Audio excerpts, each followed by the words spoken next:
Graça e paz, queridos irmãos, um ótimo dia a todos, uma ótima sexta-feira, um ótimo fim de semana. Hoje, dia 12 de janeiro de 2024, e o nosso devocional está em Marcos, capítulo de número 10. Princípios.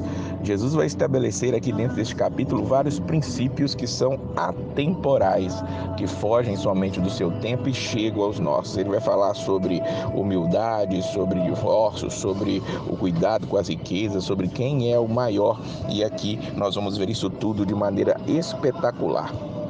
Primeiro, Jesus é confrontado acerca do divórcio e ali as pessoas o confrontam dizendo que Moisés tinha permitido que as pessoas se divorciarem.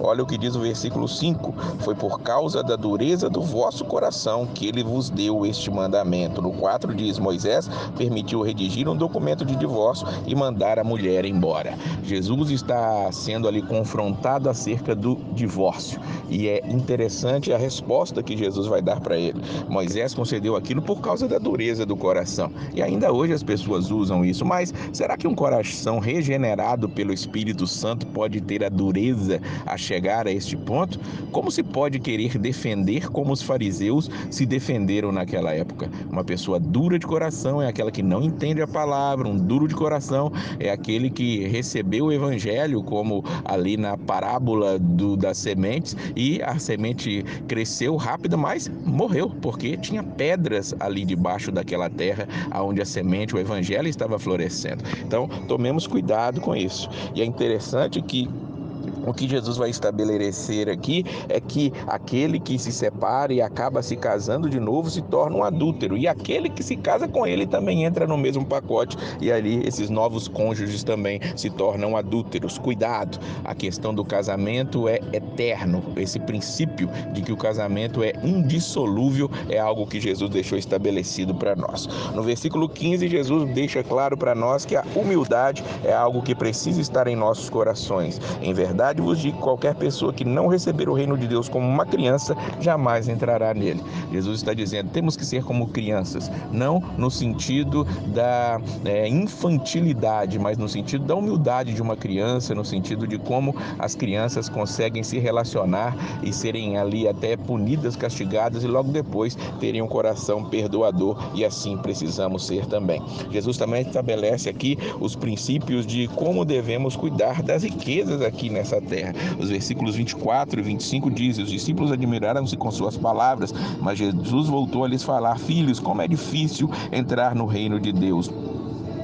E é mais fácil um camelo passar pelo fundo de uma agulha do que um rico entrar no reino de Deus. Mas depois ele mesmo diz no versículo 27, Jesus respondeu, isso é impossível para os homens, mas não para Deus, pois para Deus tudo é possível. Vamos lembrar que Jesus está aqui junto com um jovem que é muito rico, ele diz praticar todos os mandamentos, e Jesus fala, falta uma coisa, vende o que tem e dá aos pobres. E ali aquele jovem sai muito triste daquele encontro com Jesus. Por quê? Porque ele era apegado aos seus bens. Jesus diz que nós devemos nos apegar a Ele, não aos nossos bens, não às riquezas, e Jesus vai deixar estabelecido isso. É interessante que Jesus fala que é mais fácil um camelo passar pelo fundo de uma agulha do que um rico entrar no céu. Por quê? Porque as riquezas prendem as pessoas. O coração faz com que nós estejamos com os nossos olhos fitos aqui nessa terra, e nós devemos pensar nas coisas eternas.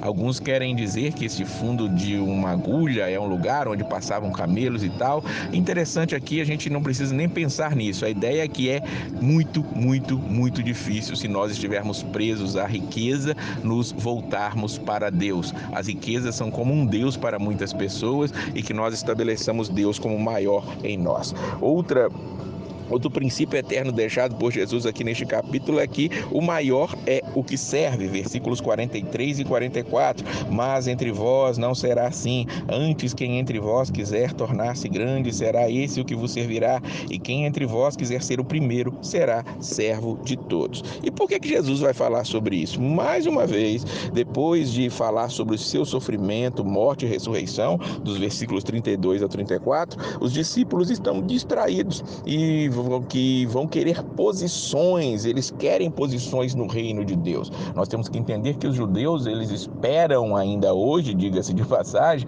um reino messiânico, político e militar que venha para dominar o mundo todo. E os discípulos ali ainda estavam com esse pensamento, apesar de já estarem com Jesus há um bom tempo. Esse é o grande problema.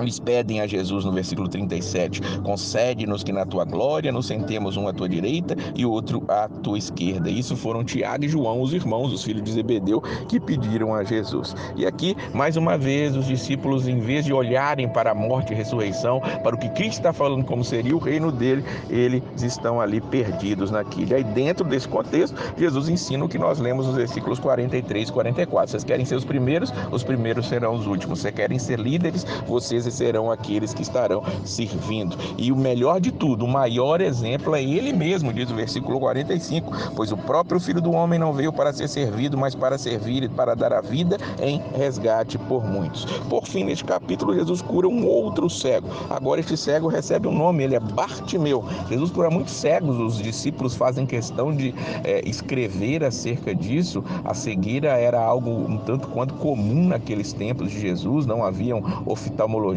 nada, e ali muitos e muitos cegos estavam ali, além dos cegos espirituais, claro. E este cego, ele teve que lutar ali para poder ir até Jesus. Versículos 47 e 48. Quando ouviu que era Jesus Nazareno, ele começou a gritar: Jesus, filho de Davi, tem compaixão de mim. Muitos o repreendiam para que se calasse, mas ele gritava ainda mais: Filho de Davi, tem compaixão de mim. E ali Jesus chega até ele e o cura, e ele recebe uma frase espetacular. Versículo 52. Jesus lhe disse: vai, a tua fé te salvou. Imediatamente ele recuperou a visão e foi seguindo Jesus pelo caminho. Eu espero que essa seja a frase que você está ouvindo diretamente aos seus ouvidos nesta manhã de Cristo. Vai, a tua fé te salvou. É a nossa fé que nos traz a Cristo. Que Deus abençoe a sua vida e a paz